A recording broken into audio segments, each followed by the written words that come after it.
So here we go. Now I'm so torn about some of this, but I've got to giggle at other parts of it. They had a VTR of, the package of, it was MJF Day in Oyster Bay, Long Island. Is that a real place? Oyster Bay, Long Island. Of course that's a real base. Of course that's a real place. Yes. Is it right down from Scallop City? Across from Clam County? I don't anyway. Glen So Cove. he was given the day there in Oyster Bay. And then they come out of that video and they introduce Mike Rogers and his band. And I thought, Mike Rogers all the way from Portland? Ring around the Northwest? How in the world? But it was a different one. And they start playing swing music. The big band stuff. And MJF comes out in a dinner jacket.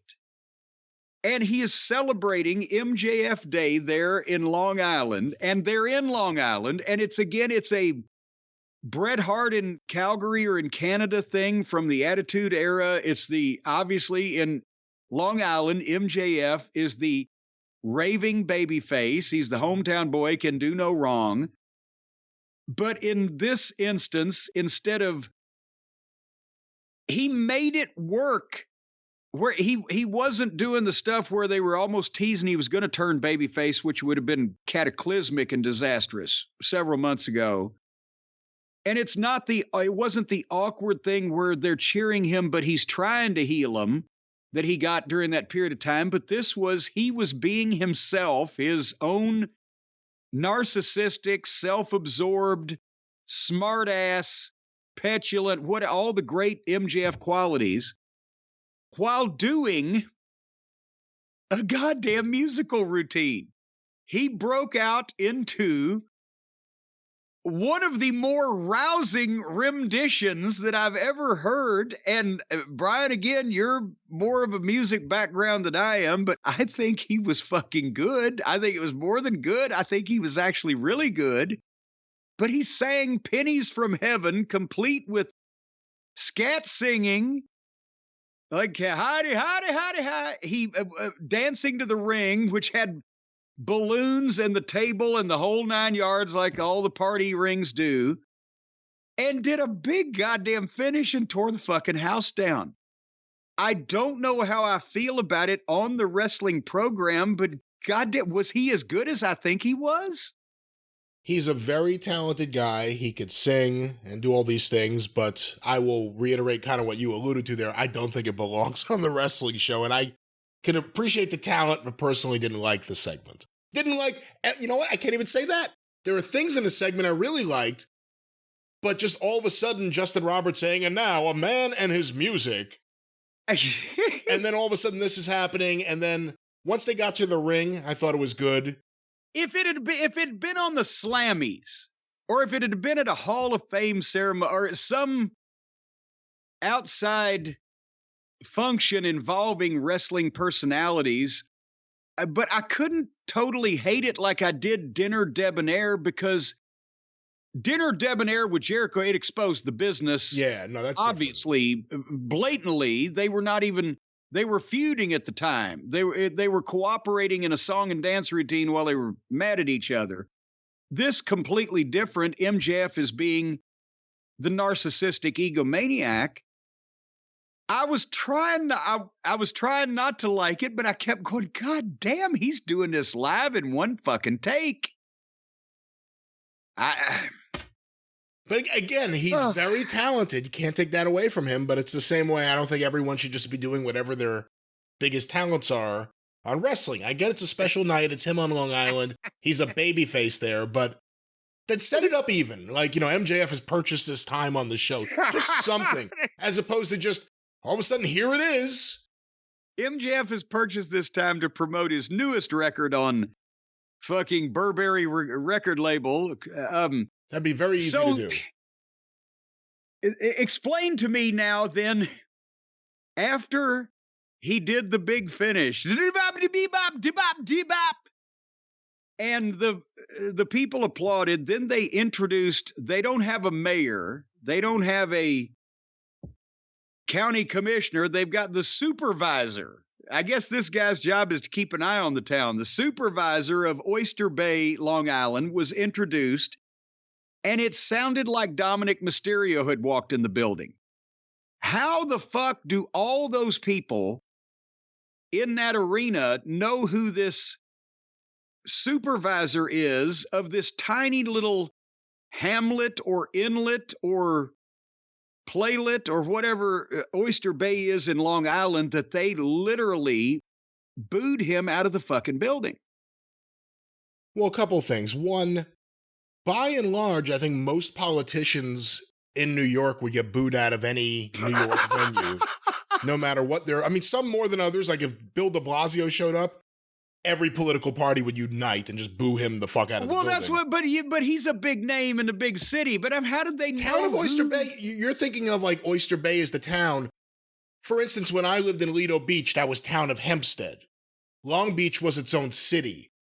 And in terms of the name of the thing, the city of Long Beach didn't have a mayor because the mayor was assassinated like in the 30s. Oh, so they had a city manager.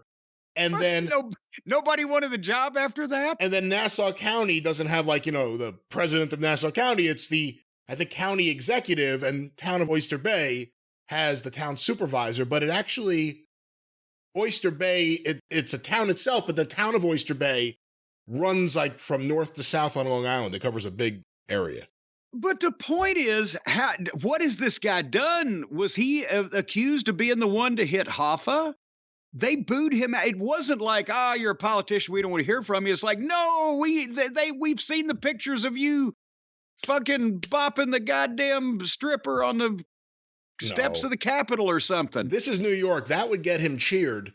If this was Louisville, Kentucky, and you introduced the mayor of Louisville at a function, there would be a few catcalls and some polite applause and mostly indifference. And the same thing with the governor. Okay, depending on what part of the state.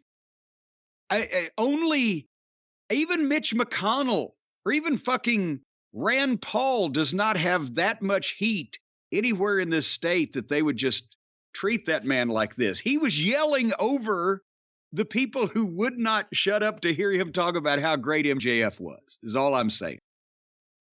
Hey, can I ask you a question? Go ahead. In terms of actual dealing with it, or of him actually dealing with it in English, I'll try it there. How do you think he did? They were booing.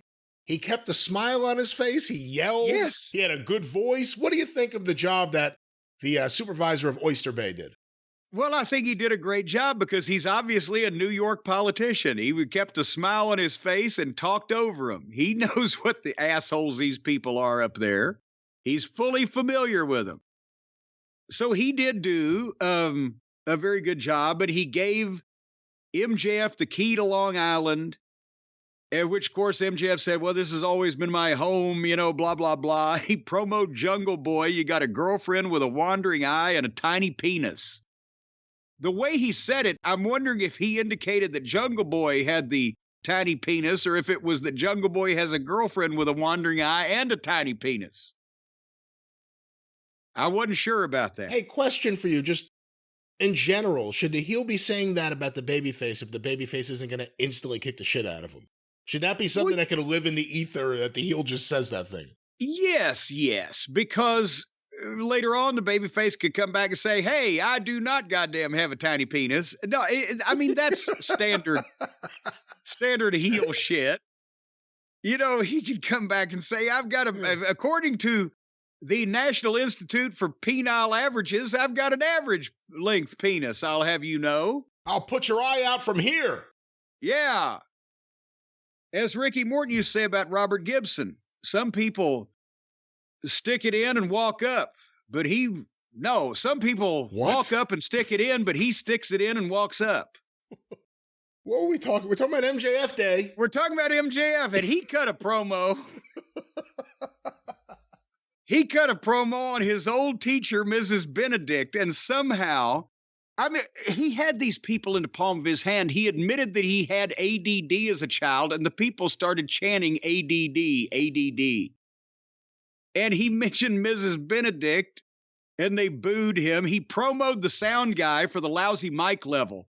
And I see what may have been. He was bending over and trying to yell into the microphone, even though he was coming through just fine on television.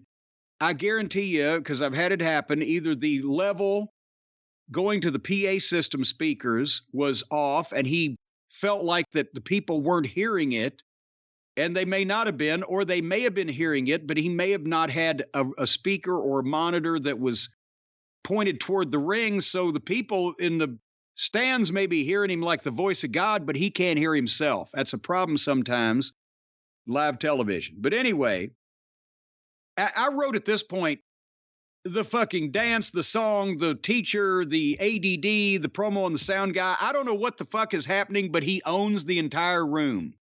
They hung on his every word. It may have been the greatest television segment of all time involving a wrestler where there was absolutely no fucking wrestling business in it. But then he asked him, and by the way, when he finally said, so fuck you, Mrs. Benedict, I became a star. They just hate Mrs. Benedict. I wonder if she's still alive. I guess he was in school not long ago. So he asked him if they wanted to hear an encore. And there's where the problem started, because the guy in the COVID mask clapping the cymbals missed his cue or whatever and got chewed out verbally. Well, stop. COVID mask, sunglasses, and hood. Yeah. Well, yeah. All of a sudden, in the midst of this band.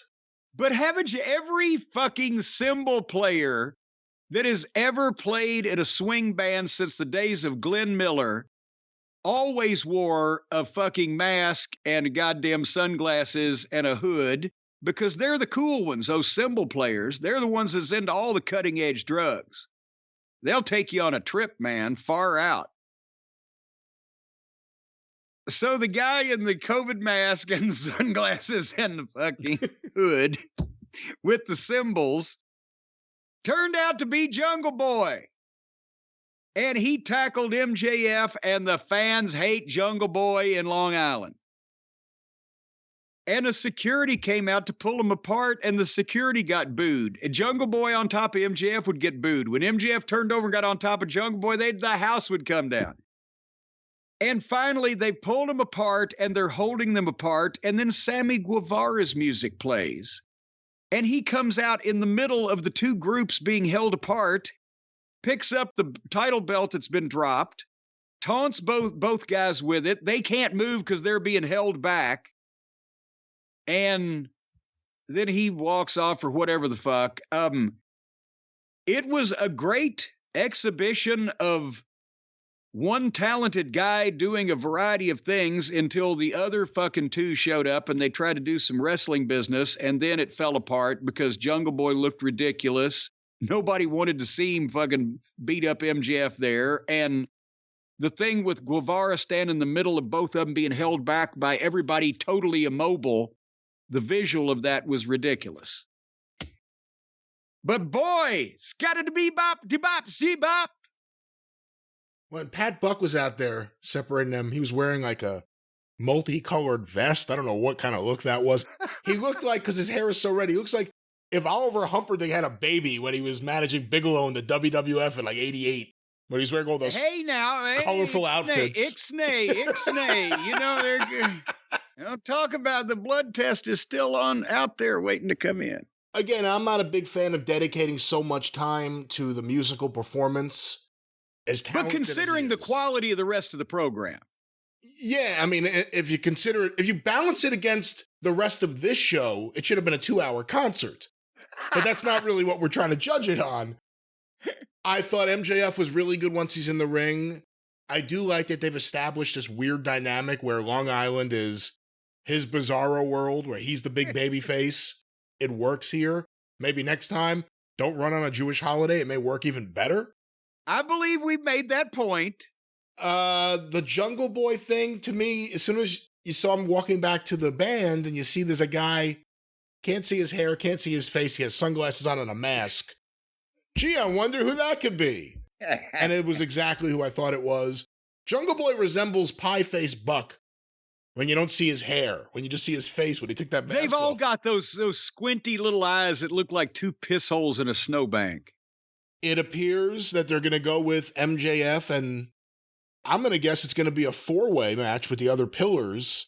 And this is their way of setting up everything with him and Jungle Boy. Now Sammy's in the mix. Now we wait for Darby to skateboard out, or skateboard down, I guess. He's in the rafters like Sting used to be now. Nothing else I can really say about this.